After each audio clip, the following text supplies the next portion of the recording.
इमरान खान साहब की सेहत के कुछ मसाइल चल रहे हैं, उन्हें डियाला से निकाल कर हॉस्पिटल मुंतकिल किया जाए, उनकी सेहत के बारे में कुछ डॉक्टर को दिखाया जाए। तो सर क्या कोई रिलीफ देख रहे हैं, हुकूमत जा रही है, क्या होने जा रहा है सर?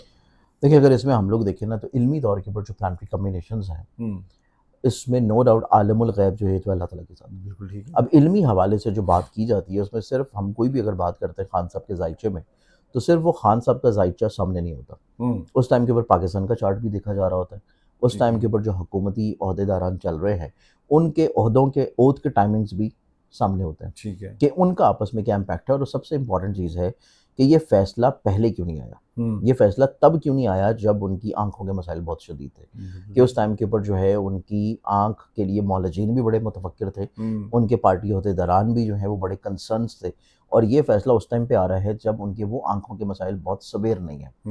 तो ये फैसले का आ जाना, क्योंकि माजी में जो मैंने आपके साथ प्रोग्राम्स किए हैं, अगर आप उसका थोड़ा सा रीकैप चला दें इस वीडियो में तो उनको लोगों को समझना आसान हो जाएगा कि खान साहब के चार्ट के ऊपर और फिर माह अगस्त के ऊपर, क्योंकि अगस्त में हमारे पास 2 ग्रहण थे, क्योंकि ये जो टाइम है ये बेसिकली तौर के ऊपर ड्यूरेशन ऑफ एक्लिप्सेस है। ठीक है। 11-12 का ग्रहण और फिर उसके बाद 28 को ये ग्रहण। 28 वाला जो ग्रहण है वो पाकिस्तान के जायचा में लग रहा है 10वें घर में। ठीक है। 10वां घर का जो ग्रहण होता है वो रिलेट करता है हुकूमती सरबराहान को, हुकूमती ओहदेदारान को और रियासती इदारों के जो डिसीजन मेकर्स होते हैं उनको। ठीक है। अब एक्लिप्स डायरेक्टली तौर के ऊपर तो आके नहीं बताएगा कि मैं लगने लगा हूँ और आप ये कर दें। उसके असरात कहीं ना कहीं पे आपको खबरों में, सोशल प्लेटफॉर्म्स पे, इर्द गिर्द के माहौल में, या आपको अपोजिशन जमातों में या अपने हरीफों को रिलीफ देने की शक्ल में नजर आना शुरू होता है। अब ये वही रिलीफ है जो कि खान साहब को पिछले कोई 3-1 साल नहीं मिला, लेकिन अब वो रिलीफ कोर्ट्स के थ्रू मिल जाना, क्योंकि माजी में प्रोग्राम्स में मैंने ये चीज़ भी आपको बारहा बताई थी कि जो रिलीफ दिया जाएगा वो डायरेक्टली किसी डील के तहत नहीं होगा। जी बिल्कुल ठीक है। चाहे उसके पीछे डील हो, चाहे उसके पीछे डील हो, कुछ भी हो, लेकिन जो रिलीफ आपको मिलेगा वो आपको अदालती फैसलों के जरिए मिलेगा। एग्जैक्टली सर, सेम वर्ड से मेरे नाज़रीन पिछली जो वीडियो इस चीज़ में ही ये जो डिसीजन आया है, ये डिसीजन आप यूँ समझें कि ये कोई पहला और आखिरी फैसला नहीं है जो कि खान साहब के हक में आया। ये आप यूँ समझें कि एक तरह का बारिश का पहला कतरा है जो कि उनके ओहदेदारान, उनकी पार्टी और उनके चाहने वालों के लिए। ठीक है। अब इस एतबार से देखा जाए तो हर गुजरता महीना जो है ये खान साहब के अपने जायचे में चीज़ों को मज़ीद और ज़्यादा रिलीफ की तरफ लेके जाएगा।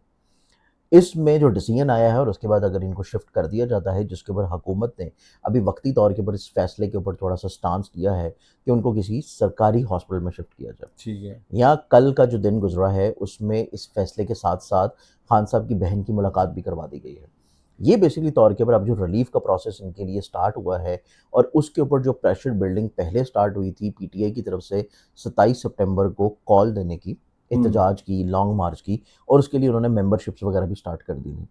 इसके बारे में भी मैंने आपको पहले चीज़ बताई थी कि जो सितंबर का महीना है ये ग्रहणों के बाद का महीना है फ़ौरन, और उस टाइम के ऊपर आसमान के ऊपर जो सितारों की पोजीशंस बन रही हैं उसमें जो मरकरी है 8 तारीख से लेके 26 तारीख तक अपने शरफी बुर्ज में आ रहा है। ठीक है। वीनस 2 तारीख से जो है अपने ज़ाती बुर्ज में एंटर हो जाएगा कमज़ोर पोजीशन से निकल के।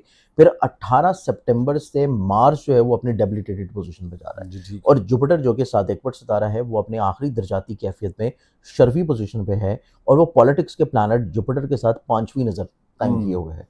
अब ये जो आसमान के ऊपर सितारों की कम्बिनेशन या पोजीशन बन रही है पाकिस्तान के जायचे में, खान साहब के जायचे में, हुकूमती ओहदेदारान के जायचे में, इस चीज़ की इंडिकेशन है कि सितंबर का जो महीना है ये हुकूमती हलकों के लिए, ईवानों के लिए सितमगरी लेके आएगा। ये कोई बहुत रिलैक्स्ड मंथ नहीं होगा जिसमें चीज़ें बड़ी आसानी से हो जाएं, क्योंकि मंथ ऑफ अगस्त में रिलीफ जो आहिस्ता आहिस्ता आना शुरू हो रहा है, इस रिलीफ में आपको चीज़ें मज़ीद और ज़्यादा ग्रेजुअली बढ़ती हुई नज़र आएंगी। इसमें रिलीफ में चीज़ें ग्रेजुअली बढ़ती हुई नज़र आएंगी और सितंबर की जो सितमगरी अभी से एक्सपेक्टेड है उसको कम करने की कोशिश की जाएगी, क्योंकि यहाँ पे जो सितंबर का महीना है उसमें सिर्फ पीटीआई की तरफ से प्रेशर बिल्डिंग नहीं होगा, हुकूमती तौर के ऊपर और पाकिस्तान के जायचे में जो प्रेशर बिल्डिंग नज़र आती है वो दीगर अपोजिशन जमातों की तरफ से भी नज़र आएगी। सेकेंडरी तौर के ऊपर बहुत सारी जमातों से या इवन हुकूमती हलकों से भी जो आवाज़ें उठ रही हैं, बहुत सारे सूबों से भी जो आवाज़ें उठ रही हैं आवाम की, कि दीगर सूबे बनने चाहिए, दीगर सिस्टम जो है उसको बेहतर बनाना चाहिए। और फिर मोहसिन नकवी साहब का वो बयानिया जो कि सिस्टम के कोलैप्स करने के ऊपर था और उसके बाद फिर उसकी क्लैरिफिकेशंस थी। ये बेसिकली तौर के ऊपर एक आप यूँ समझें कि एक कड़ियाँ हैं जो कि आप तसलसल के साथ इसको लिंक कर सकते हैं।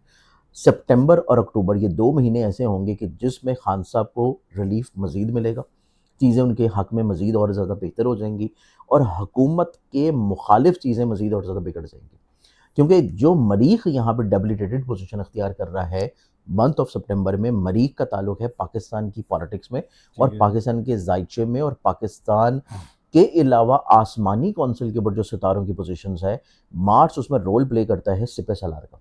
जी, जी। मार्स रोल प्ले करता है सिक्योरिटी एजेंसीज़ का, सिक्योरिटी फोर्सेस का और ऐसे अवामिल का जो कि एस्टेब्लिशमेंट्स की तरफ से किसी भी तौर के ऊपर बयानात आएँ या किसी तौर के ऊपर जो है चीज़ों को अपोज़ किया जाए। ठीक है। अब यहाँ पे मार्च जो है वो क्योंकि तकरीबन 2 महीने जो है उसने अपने डेबिलिटेटेड हाउस में रहना है एक लंबा अरसा। ये एक लंबा अरसा इस इम्पैक्ट को इंडिकेट कर रहा है कि 18 सितंबर के बाद अक्टूबर का महीना भी किसी भी लिहाज से आपको कोई बहुत बड़ी सपोर्ट जो है वो हुकूमत की फ़ेवर में नज़र नहीं आएगी। जी, ठीक तो है। ये तमाम तर सिनेरियो जो आसमानी कौंसिल के ऊपर बन रहा है, ये सपोर्ट कर रहा है उन लोगों को जो कि हुकूमत से परेशान हैं, हुकूमती पॉलिसीज़ की वजह से नाराज़ हैं या किसी तौर के ऊपर कुछ चेंज चाह रहे हैं हुकूमती हलकों में ठीक है। या चेंज चाहते हैं किसी चेहरों की शक्ल में। लेकिन जो सिस्टम भी आगे चल के तब्दीलियों की तरफ आ रहा है, वो बेसिकली तौर के ऊपर पाकिस्तान के लिए इटसेल्फ एक तरह की पॉज़िटिविटी चीज़ है। ठीक है। क्योंकि इसमें हुकूमत मुखालिफ चीज़ें हो सकती हैं, किसी मखसूस जमातों को फ़ेवर्स मिल सकती हैं, हुँ। लेकिन जो भी सिनेरियो बनेगा वो इटसेल्फ पाकिस्तान के मुस्तकबिल के लिए बहुत अच्छा होगा। जी, ठीक है। क्योंकि पाकिस्तान के मुस्तकबिल के लिए एक अच्छा दौर चल रहा है 10 साल का। हुँ। 2024-25 नवंबर से ये शुरू हुआ है। 2025, 26, 27, 28, 29 हर गुज़रते साल और हर गुज़रते महीने में आपको पाकिस्तान की ग्लोबली तौर के ऊपर शनाख्त पहचान में बढ़ावा नज़र आएगा। ठीक है जी। सेकेंडली तौर के ऊपर इसको आप माज़ी से लिंक कर सकते हैं 2025 में पाकिस्तान को इस खित्ते में एक बहुत बड़ी कामयाबी मिलना। हुँ। 2026 में पूरी दुनिया में आलम इस्लाम में अक़वाम आलम में 57 इस्लामी ममालिक में पाकिस्तान को एक पहचान मिलना। फिर उसके बाद मक्का मुआहिदा और उसके बाद रिसेंटली तौर के ऊपर जो बहुत ग्लोबली तौर के ऊपर रेनॉन्ड कंपनीज़ हैं आईटी टेक्नोलॉजी से रिलेटेड, उनका पाकिस्तान में किसी तौर के ऊपर इंटरेस्ट शो करना।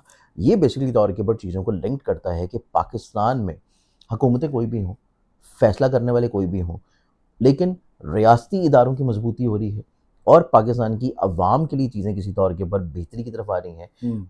फ़ौरन नहीं, लेकिन अगले आने वाले चंद महीनों में आपको पाकिस्तान की मईशत में भी बेहतरी आती हुई नज़र आएगी। तो माशा अगले आने वाले 5-6 साल पाकिस्तान की ग्रेजुअली तौर के ऊपर मईशत की बेहतरी के एतबार से बहुत अच्छे साल हैं। जी, बिल्कुल ठीक है। सर मैं जाते-जाते एक क्वेश्चन करना हुँ। चाहूँगा, स्पेसिफ़िक और शॉर्ट उसका जवाब दीजिएगा सर। इमरान खान साहब को सर आप देख रहे हैं उसी तरह फ्रंट पे जलसे जुलूस, नहीं, अभी फ़ौरन फ्रंट की नहीं, सियासत? अभी वो टाइम उनकी चार्ट्स में नहीं है।